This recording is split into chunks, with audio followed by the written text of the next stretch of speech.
अच्छा बेटा, आज से हम प्लेलिस्ट शुरू करने जा रहे हैं माई एसक्यूएल की। ठीक है, इसके अंदर हम सारा सीखेंगे डाटाबेसेस होती क्या है, डाटाबेस कैसे बनाते हैं, एक रिलेशनल डाटाबेस का कंसेप्ट क्या होता है, और उसके सारे प्रैक्टिकल करेंगे। ठीक है, करें शुरू।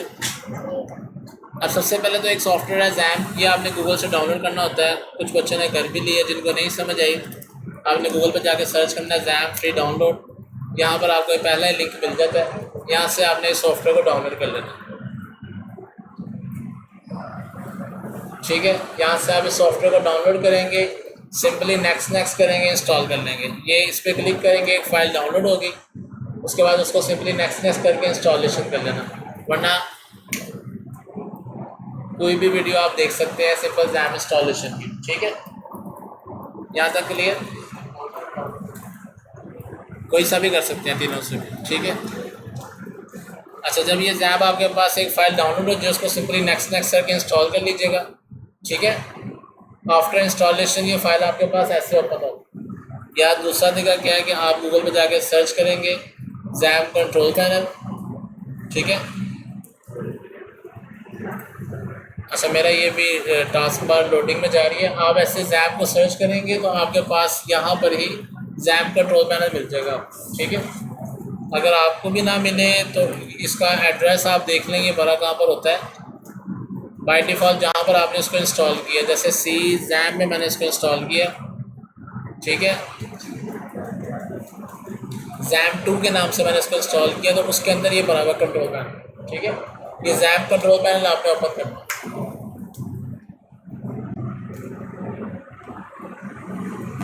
बेटा उठ के चले जाओ, आप जल्दी बेटा उठ जाओ, सारी वीडियो का मेरा बराबर कर दिए। अच्छा बेटा, आफ्टर जैम इंस्टॉलेशन आपके पास ये स्क्रीन ऐसे ओपन होती है। इसमें ये पहले दो ऑप्शन आ रही हैं, अपाचे और माई एसक्यूएल। ठीक है, अच्छा, कुछ बच्चों का प्रॉब्लम आता है कि जब आप इसको स्टार्ट करते हैं तो नीचे ये क्रैश आ जाता है। ठीक है, उस क्रैश से बचने का तरीका ये है कि या तो आप इसको रन एज एडमिनिस्ट्रेटर करें। जब आप इस जैम को रन करें तो राइट क्लिक करके रन एज एडमिनिस्ट्रेटर कर दें। ओके, ये समटाइम उससे भी इसकी सर्विसेज को चलने में स्मूथनेस रहती है। ठीक है, दूसरा प्रॉब्लम क्या आता है, फिर भी प्रॉब्लम आ रही है तो आप उसके मल्टीपल सोल्यूशन आपको गूगल या चैट जीपीटी में मिल जाएंगे। ठीक है, अभी हमारे पास प्रॉपरली चल रहा है, पहले 2 सर्विसेज आपने स्टार्ट की। ठीक है, अब ये एक सॉफ्टवेयर है जैम जो आपके सिस्टम को सर्वर बना देता है। क्या बना देता है? क्योंकि आपकी जो डाटाबेसेस है वो नॉर्मली कहाँ पर ही होती है, किसी ना किसी सर्वर में भरी होती है, और जो आप HTML CSS है वो नॉर्मली क्लाइंट साइड पे भरी होती है। ठीक है, तो ये हमारे पास एक प्रैक्टिस इन्वायरमेंट है जिसकी मदद से हम अपने लैपटॉप को क्या बना सकते हैं, सर्वर, और इसके अंदर सर्वर की कैपेबिलिटीज आ जाती है। ठीक है, बाकी सर्विसेज आपने स्टार्ट नहीं करनी, हमारा जो मेन कंसर्न है वो अपाचे और माई एसक्यूएल के साथ। ठीक है, अच्छा, अब इसको चलाने के लिए आपने गूगल पे जाना है और यहाँ पे जाके टाइप करना है लोकल होस्ट। ठीक है, अब समटाइम बच्चे गूगल सर्च कर देते हैं तो उनको सोल्यूशन ही नहीं मिल रहा होता, सर हमारे पास तो ऐसे आ रहा है। आपने प्रॉपर पूरा टाइप करना है। ठीक है, एंटर करेंगे तो आपके पास ये स्क्रीन ओपन होगी, ये आपके पास आपका जैम ओपन होगी। अगर आपने इस सर्विस को स्टार्ट किया हुआ है, दोनों सर्विसेज को, तब भी ये स्क्रीन आपके पास नज़र आएगी, वरना नहीं है। ठीक है, यहाँ तक क्लियर? उसके बाद आप यहाँ से भी PHP माई एडमिन में जा सकते हैं, वरना दूसरा तरीका क्या है कि आप इधर ही जाके इस पर आप क्लिक कर दें एडमिन के ऊपर। ठीक है, यहाँ से भी अगर आप एडमिन पे ओपन करेंगे तो डायरेक्ट आपको डाटाबेस के फेस पे ले जाएगा। यहाँ तक क्लियर सबको? अब ये जो लोडिंग हो रही है ये सॉफ्टवेयर की अपनी हो रही है, ये वाईफाई का इससे कोई तल्लक नहीं है। ठीक है, कुछ बच्चे समझते हैं सर नेट नहीं आ रहा था तो मैं प्रैक्टिस नहीं कर सका, ये आपका काम वाईफाई से नहीं हो रहा, ये जैम से ही हो रहा है। क्लियर? जैसे यहाँ पर जाके मैं इस पर क्लिक करूँ PHP माई एडमिन पे, तो ये मेरे पास एक एरिया ओपन हो जाना चाहिए जहाँ पर हम प्रैक्टिस करेंगे सॉफ्टवेयर की। क्लियर? ये देखें बेटा, जब आप इसको ओपन करेंगे फर्स्ट टाइम शायद टाइम ले थोड़ा सा, तो ये फ़ौरन ओपन हो जाए। अब ये आपके पास एक DBMS एनवायरनमेंट है जहाँ पर आपने डाटाबेसेस बनानी है और उनकी प्रैक्टिस करनी है। ठीक है, तो यहाँ पर आपके पास न्यू का बटन आ रहा है, न्यू पे आप क्लिक करेंगे और ये आपकी क्या बन जाएगी, डेटाबेस का नाम आ गया। डेटाबेस का आप कोई भी नाम रख सकते हैं, ठीक है। अब यहाँ पर मैं थोड़ी सी बात कर लेता हूँ कि डेटाबेस होती क्या है, ठीक है। अब लाइक यहाँ पर समझाने के लिए मैं एक नई फाइल बना लेता हूँ।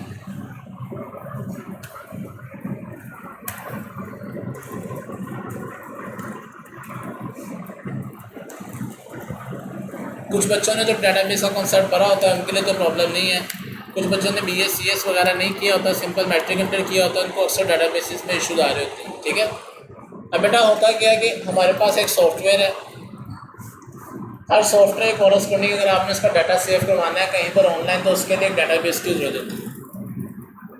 अब डेटाबेस में हम एक एग्जाम्पल ले लेते हैं किसी कॉलेज की, ठीक है। कोई कॉलेज है या कोई स्टोर है, ठीक है, या कोई और भी एग्जाम्पल क्या हो सकती है, स्कूल कॉलेज तो एक यूनिवर्सिटी, वो भी स्कूल कॉलेज यूनिवर्सिटी के एनवायरनमेंट में आ जाएगा, ठीक है, या कोई शॉप है, ठीक है, या एनी हाउ कोई भी कॉन्सेप्ट है उसमें उसकी डेटाबेस बनेगी। कोई भी कॉन्सेप्ट आप ले लेंगे तो उसमें हमारे पास क्या आ जाएगी बेटा जी, डेटाबेस का कॉन्सेप्ट सब में फिट इन है। वो किस तरह से फिट इन है, सबसे पहले आपका तो जो आपके प्रोजेक्ट का नाम है, जो आपके स्टोर का नाम है, जो आपके कॉलेज का नाम है, वो हो जाएगा आपके डेटाबेस का नेम। लाइक हमने कह दिया पीक कॉलेज, ठीक है, तो ये हमारा किस चीज़ का नाम हो गया, डेटाबेस का।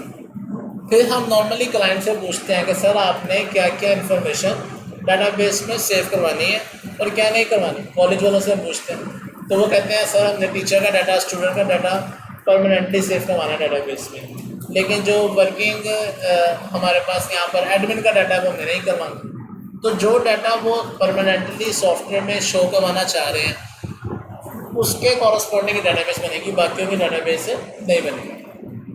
अब आप इसको ऐसे भी दे सकते हो, अगर हम बात करते हैं स्टोर की तो स्टोर में जो प्रोडक्ट्स हैं, शॉप में जो प्रोडक्ट्स हैं, ठीक है, कोई रेस्टोरेंट है, समझ आ गई, कोई रेस्टोरेंट आ गया, उसकी भी मिसाल ऐसी है कि उनकी जो प्रोडक्ट्स हैं, जो उनके प्रोडक्ट्स हैं वो क्या बनेंगे बेटा जी, टेबल बनेंगे, ठीक है, डेटाबेस का नाम आ गया।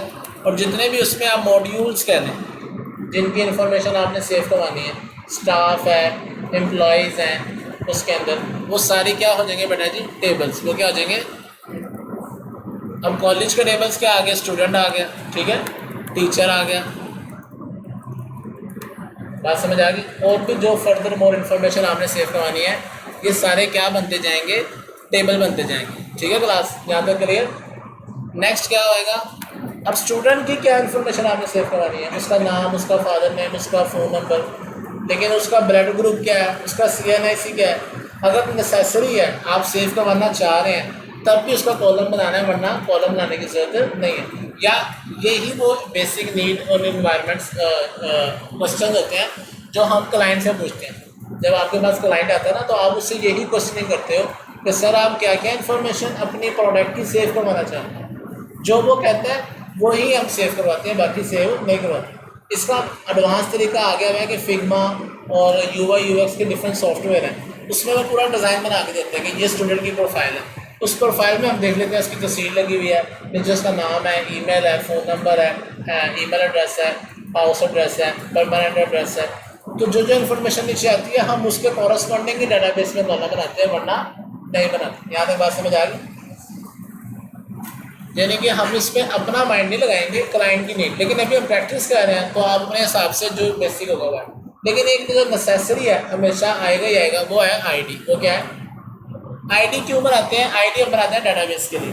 मिसाल के तौर पे दो सेम नाम के बच्चे आ गए हैं, अहमद और अहमद, तो कैसे पता चलेगा किस अहमद की फ़ीस आई है, किस अहमद की फ़ीस नहीं आई। एक को ब्लैक लिस्ट कर दिया कॉलेज वालों ने।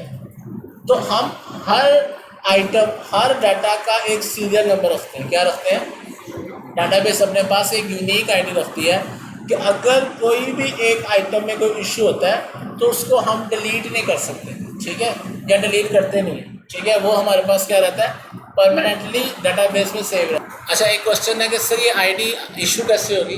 तो हम इसमें ना एक फ़ीचर होता है, जब आप टेबल बनाते हैं वहाँ पर अभी हम फीचर देखेंगे या लास्ट अगले लेक्चर में देखेंगे, ऑटो इंक्रीमेंट का फीचर हम ऑन कर देंगे। तो जब भी आप नया कोई स्टूडेंट ऐड करोगे या प्रोडक्ट ऐड करोगे तो ऑटोमेटिकली उसको, आपने ऑटो इंक्रीमेंट का कॉन्सेप्ट देखा भी होगा, वो खुद ब खुद ही उसको एक न्यू आईडी अलॉट कर देगा। हम खुद क्यों नहीं करते? अगर खुद अलॉट करेंगे तो हम मिस्टेकली 2 बच्चों की सेम आईडी भी आ सकती है, उससे फिर इशूज़ क्रिएट होंगे। ठीक है, आगे क्या आ जाएगा? नेम आ जाएगा, ठीक है ना, ईमेल आ जाएगा, नंबर आ जाएगा। अब ये जो है ये क्या कहलाएंगे? कॉलम्स कहलाएंगे। क्या कहलाएंगे? यानी कि आपको मैं डाटाबेस की टर्म भी समझाई जा रहा हूँ और प्रैक्टिकल भी समझाई जा रहा हूँ कि ऐसे ये डाटाबेस का नाम होगा जो प्रोजेक्ट का नाम है, प्रोजेक्ट का जो नाम, जो आपके टेबल्स का नाम है, स्टूडेंट आपके टेबल का नाम है, टीचर आपके टेबल का नाम है, ठीक है। और ID, name, email, column, number, ये आपके कॉलम्स हैं। और जब आप इसमें डाटा फिट करोगे, जैसे आईडी 1 आ गई, नेम अहमद आ गया, ईमेल ahmed@gmail आ गया, नंबर आ गया +923, ये जो आपने डाटा ऐड किया इसको हम क्या कहेंगे? रो। ये क्या कहलाएगी? रो कहलाएगी।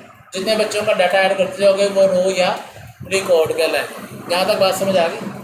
ठीक है।